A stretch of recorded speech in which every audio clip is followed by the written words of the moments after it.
Are you a CEO that is looking to be profitable, that's wanting to pay themselves consistently, that's wanting to feel like they're not constantly thinking about what's coming in cash in the next week? This video is for you. My name is Amber Duggar, and welcome if you just came across this channel. I am the founder of Profit for Keeps, and in today's video, we're going to be talking all about what profitable CEOs do to really maintain a forward vision and the thinking in terms of what you want to be doing to run a profitable, sustainable business. Now, what we're going to be focusing on today is a little bit more on the metrics and data side. Now, before you run off, know that it's very easy to actually obtain this data, and no, it's not from your bookkeeper or accountant. And this is what's going to surprise many people. So in order to run a business using metrics and data, why would you want to do it? Why would you actually want to spend the time to determine what this information is? Well, it all comes down to ensuring that your actions are tied directly to the amount of revenue you want to be bringing into your business. It's as simple as that. Now, if we were looking to bring in $10 a week and we're doing actions that are bringing in $1 a week, then we know that there's a problem, right? But if we don't know we need to be bringing in the $10 a week, then we never know that the actions bringing in $1 a week are good or bad. And so what we're looking at now is realizing that all businesses are unique.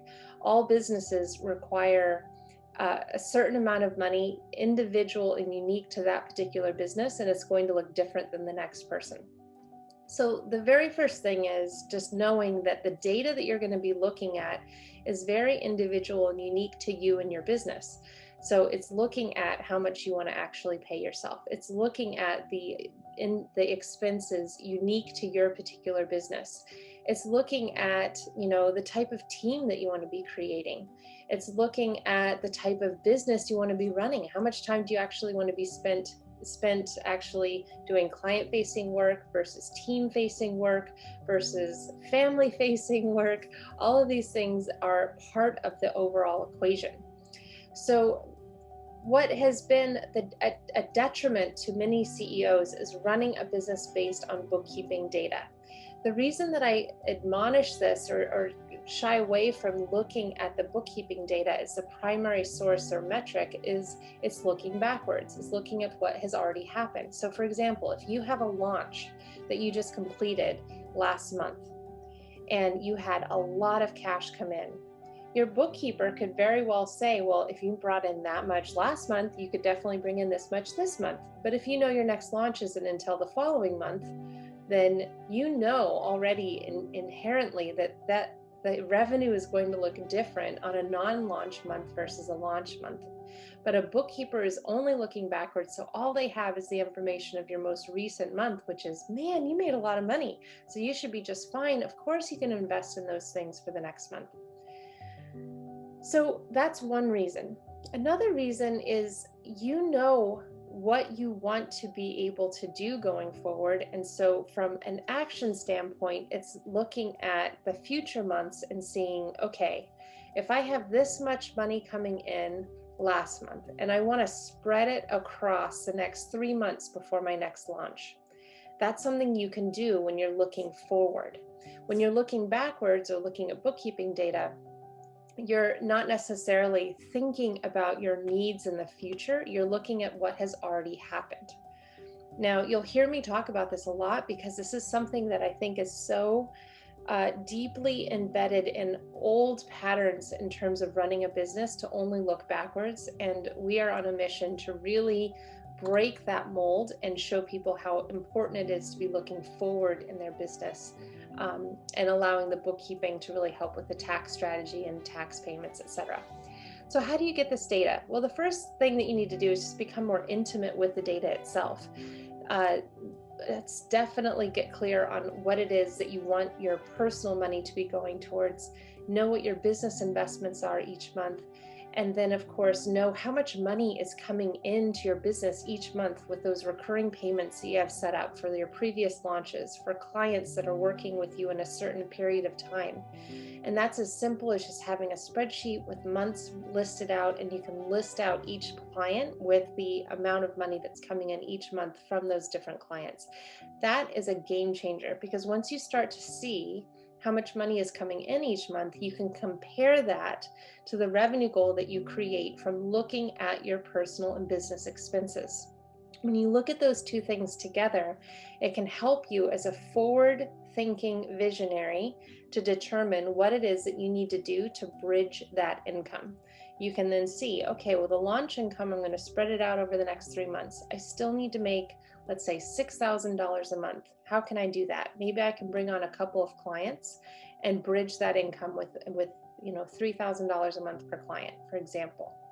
Or you could decide, I'm going to run a mini blitz and I'm going to bring in a couple of extra clients, and that should bridge me before the next launch. All of this will help you because you're looking at specific data, not the number in your bank account. The number in your bank account may be $150,000, it may be $250,000. And yes, would you be totally fine not making any money for the next few months? Yes, but then you would get into a point where you're no longer able to pay yourself, and it could be very sudden.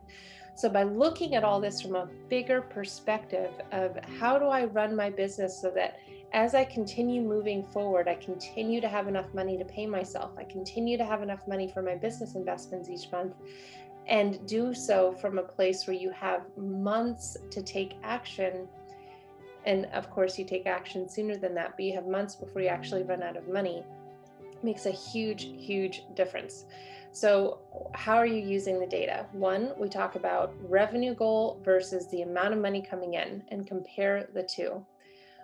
Knowing what your true financial needs are each month. Another thing that you will not see on your P&L or your profit and loss statement or your income statement, they're all the same thing, by the way, is when you look at that, they're only going to show actual money out, as long as you're doing a cash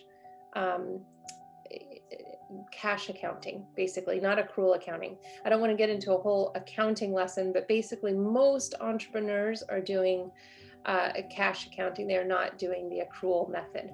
And in that case, you're only going to see the expenses that come out of your account in that month, not your true expenses. And if you need a refresher on true expenses, search our channel for true expenses. You'll see a whole series of videos on true expenses. These are the things that you aren't necessarily paying for every month, but you know that you have it. So if you have an annual subscription to Kajabi, then you know that every month putting aside a few $100s a month is going to allow you to have that several $1,000 investment when the time comes.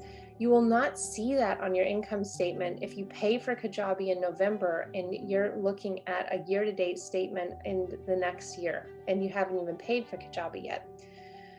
So this is why it's so important to know your numbers from a different perspective, because regardless of how great you look on paper, if you don't know how much money is actually leaving your business to go to personal, for example, you could be sabotaging the profitability of your business. Now, I'm sure you're now watching this and going, okay, what the heck do I need to be doing? Well, the very first thing is I highly encourage you to join our waitlist for our next challenge. We go through all of this and more. We're looking at detailed examples of what your personal expenses are going to be, what your business expenses are going to be. I show you how to reverse engineer your revenue goal, not once, not twice, but 3 different times, to show you 3 different types of revenue goals that you can be focusing on. We show you how to take all of this and start using this data to age your money. In other words, have more money than you need for the current month so that you can have more time to take action on the things that you see coming up in the future as a forward viewing visionary CEO. You can go to amberduggar.com/challenge to join our waitlist. We have them regularly, so you will see the next date available on that waitlist. and we would love to have you. In the interim, after you join our challenge, please do come in to our community at Sweet Life Purposeful Money. You can go to amberduggar.com/community.